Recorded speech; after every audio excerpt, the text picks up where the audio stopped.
Hi guys, and welcome to Escape with Watch Reviews. My name is Steve, and today we're going to be reviewing the Anicor series Cassini Nemesis. So I received this watch for free. I don't have to send the watch back, but you guys know the deal by now. No matter how I get a watch in for a review on this channel, you're always going to get my honest opinion every single time.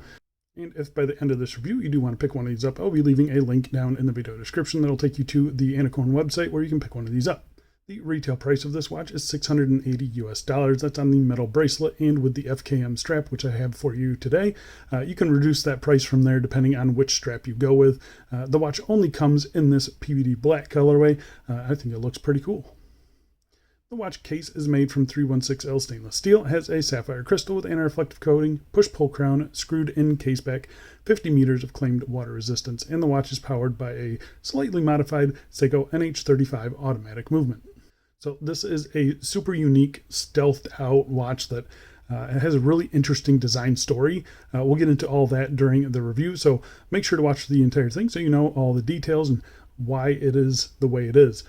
So I say we get right into the review, but before we do a quick wrist check today, wearing the Vostra Vector. Just unboxed this one on the channel. Go check out the unboxing. Full review for that will be coming up very soon. All right, let's get into dimensions. We've got a diameter-ish of 42.2 millimeters, case thickness of 15 millimeters. We've got a standard 20 millimeter lug width, a lug tip to lug tip of about 45.4 millimeters, total length on the bracelet of 50.5 millimeters, and sized up for my 7.5 inch wrist. It weighs 156 grams. So it's a really interesting set of dimensions. Obviously, 42 at the widest part, it is a little bit slimmer here, but I think it wears kind of like a 41, 42. It's pretty short lug to lug. The bracelet flares out a little bit, so it gives it a little more wrist presence. But yeah, I mean, you can see here, thickness 15 millimeters, but it's got some pretty nice sculpting on the case, so it wears very nice, very comfortable.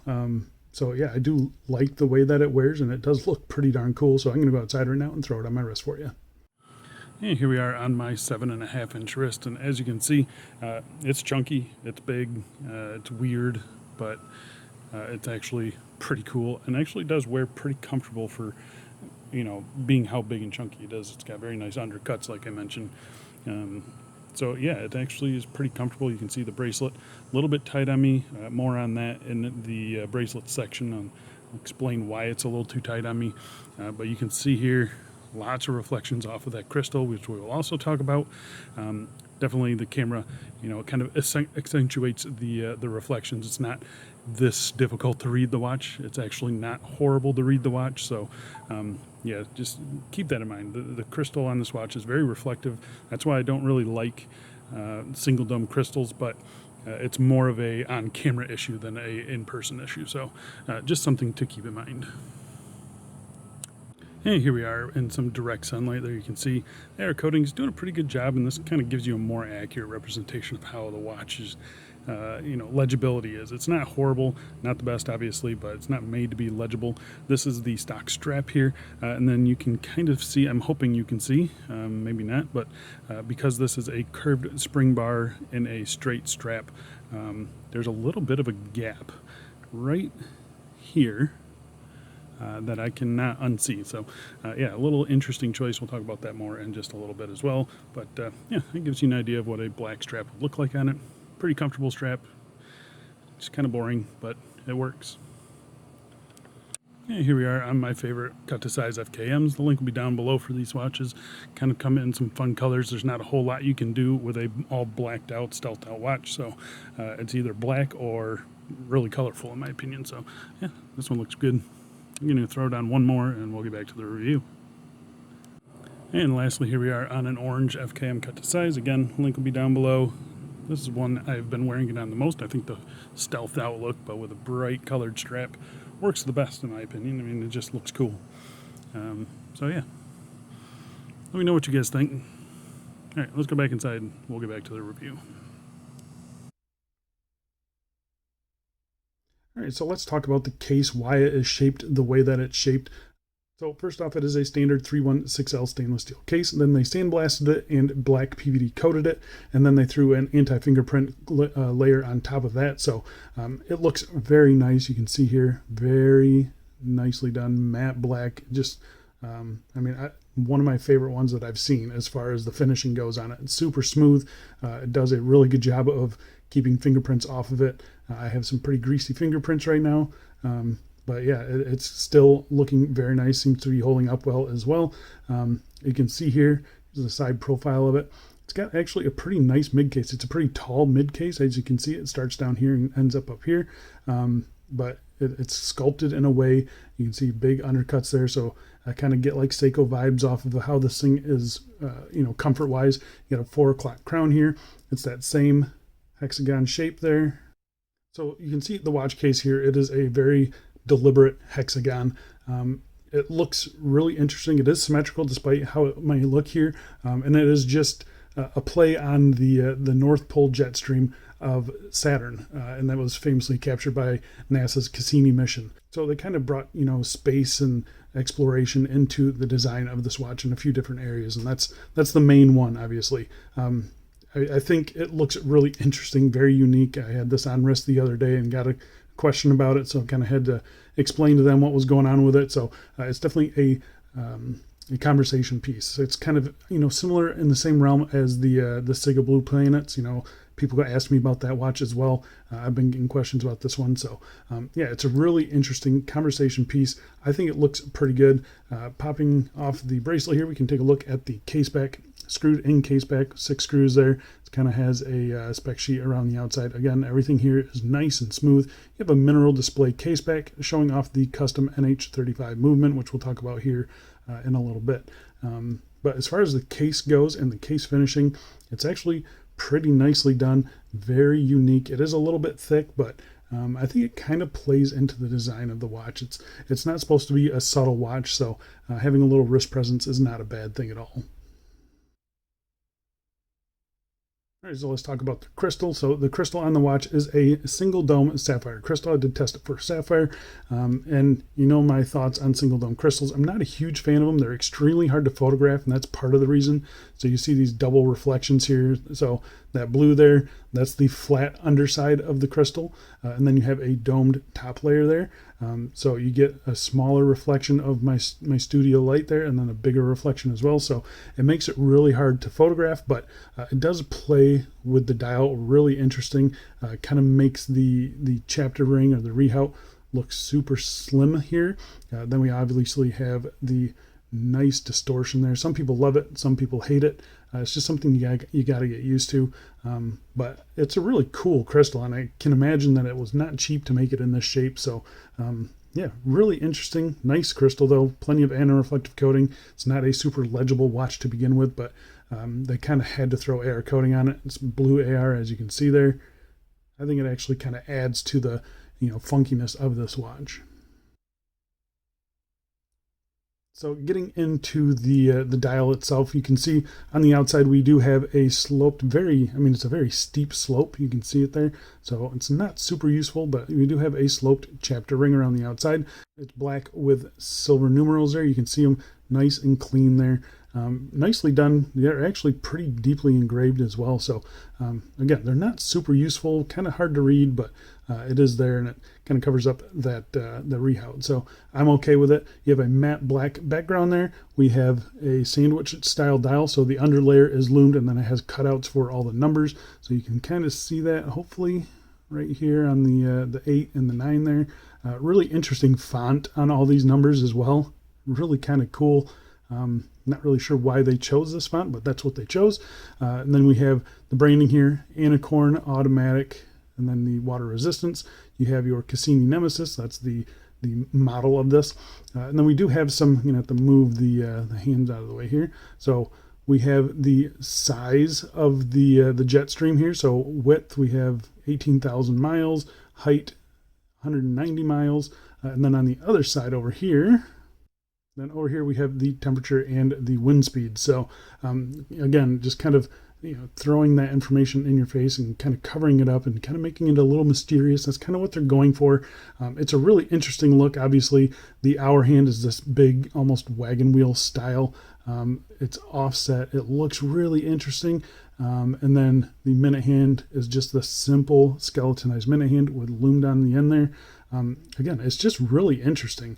I was surprised at how quickly I got used to telling the time with this watch. So yeah, I don't really think it's as bad as people imagine it's going to be. You're going to be able to use this watch and tell the time pretty easily on it. It's just really interesting. The second hand here is another hexagon. You can see it here. It is moving, believe it or not. Oh, no, it's not moving. Forgot I had it hacked. So that does sweep around. Very subtle, second hand there. Yeah, I mean, it's just a really interesting dial. The lume on the watch, I'm going to pop up a lume shot here, and you can see it against a couple other watches and see how it performs. It's BGW9 lume. Unfortunately, you know, the nature of this, you can't charge up the full dial. So if you're trying to use this overnight, it's probably going to be a little hard to read the time. But, you know, for a party trick, it actually looks like pretty solid lume application. All right, so let's talk about the movement inside. And they are using the Seiko NH35 automatic movement, and they've made a few customizations to it. We'll talk about those here right off the bat. So they did change the bridge and the rotor, so it's kind of this blacked out with stripes on it, and very nice decoration, gold engraved lettering here. It's actually really nicely done. It looks very nice. Probably the best NH35 I've seen. So, you know, they went the extra mile to give us this nice decoration, and at least showed it off to us as well. So I'm pretty happy with that. As far as any other modifications go, I don't think there is any. So it's just your standard NH35 movement. So 21,600 beats per hour, about 40 hours of power reserve. It hacks, it hand winds. They're robust, they're reliable. It's going to last you a very long time. So I've got no real issues with it. This is how this one has been running, which is just incredible. I've never seen an NH35 with that solid of a movement. So they are definitely regulating this one, and they picked a really good one. So yeah, I can't complain too much about it. Movement is operated by this push-pull crown. Again, there's no signage on it or anything like that. Simple push-pull crown. It is a hexagon. Plenty of grip on it. The first position here, first position, which is, you know, pushed all the way in, that hand winds it. It's a nice solid hand winding. The second position is a go stay position. Not sure why they went through all the trouble to modify an NH35 and didn't just put an NH38 in here. An odd choice, but to me, it's not a big deal. I know some people are going to complain, but I think at the price that they're charging, they should have gone with an NH38. You pull it out to the next position, it does hack the movement, and this is where you set your time. Everything functions exactly as you would expect it to. Yeah, you can't really complain too much other than the fact that they're using an NH35 without a date window on a $600+ watch. So that's really my only complaint about the movement. All right, so let's talk about these straps. So you can get this with a metal bracelet, you can get it with a rubber strap, or you can get it with both. So here is the rubber strap. I believe it's an FKM. It's a pretty dense feeling, very nice, soft and supple rubber strap. It has a matched buckle here with the Anicor branding, 2 floating keepers. It does have curved quick release spring bars, which is unique because I don't believe the strap itself is made to be curved. You can kind of see this little crease right there. It's something I noticed. And you can fit normal straps on this, so I don't see why they put in curved spring bars, but that's what they decided to do. Either way, quick release, good length, very comfortable, very soft and smooth. And I think it goes pretty well with it. It's 20 millimeters down to 20 millimeters, so there's no taper on it. You can see designed by Anicor. And then again has the Anicor branding on the bottom side here too. So pretty decent strap. If you don't like the bracelet, I think you'll be pretty happy with that one. Getting to the bracelet itself, I also think it's a nice bracelet. It does have kind of fixed end links here, so they do stick out and protrude a little bit, but I don't think it's too bad. Quick release spring bars, which I know you guys have seen here.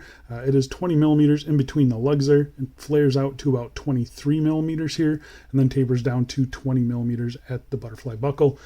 The H-link style links here, very nicely sculpted. You can see nice big chamfers on the outer edge here.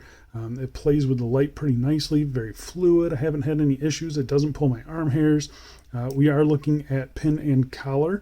And a really interesting thing I've never seen on a watch before. This one came with 4 spare links in the box and sized for about a 7-inch wrist, maybe a little bit smaller. So I had to add 2 links to this. So I have 2 extra links, but I cannot use them because I don't have extra pins and collars. I reached out to Anicor. They did not get back to me after a few days. So yeah, I don't know what's going on with that. So I'm going to say this only goes up to about a 7.5 inch wrist. It has links for about an 8-inch wrist, but you can't use those links, I don't think. It's really interesting. I would just confirm with them. You know, I don't know what's going on with that, but yeah, 7.5 inch wrist is the most that this was able to fit. So really interesting. I had no problem sizing this. I don't have any problem with pins and collars. Working our way to the butterfly buckle here, you can see it is Anicor branded there, really nice and subtle. And then we have just a pretty standard PVD'd out butterfly buckle, no micro adjust, no half links for sizing. I was able to get a pretty good fit. I could use a half link. I think it would make it more comfortable, but it's not bad for me. But it's just your typical standard butterfly clasp. It feels pretty solid. Not a huge fan of butterfly clasps, you guys know that, but this is actually a pretty decent one. There's no sharp edges on it or anything like that. But I would much rather see just a plain, you know, scissor style clasp in my opinion, but that's just me. But yeah, the bracelet itself is actually pretty nice. The bottom edge is nicely rounded off, and again, it's been very comfortable for me, and I think it looks really cool. It's a nice bracelet actually. So there you go, guys. If you're in the market for a conversation piece, this is one that you should definitely look at. It's really interesting, very unique shape, super unique dial, but you also get, you know, a very nice robust movement in the back. You get a sapphire crystal, you get good lume, good bracelet, and yeah, I mean, a pretty interesting story. If you're into, you know, the planets and space and stuff like that, it's kind of an interesting story and very unique look. So yeah, if you guys are interested in this watch, go check it out in the video description. I think that's it for me. Thanks a lot for watching, guys, and I will see you in the next one. See ya.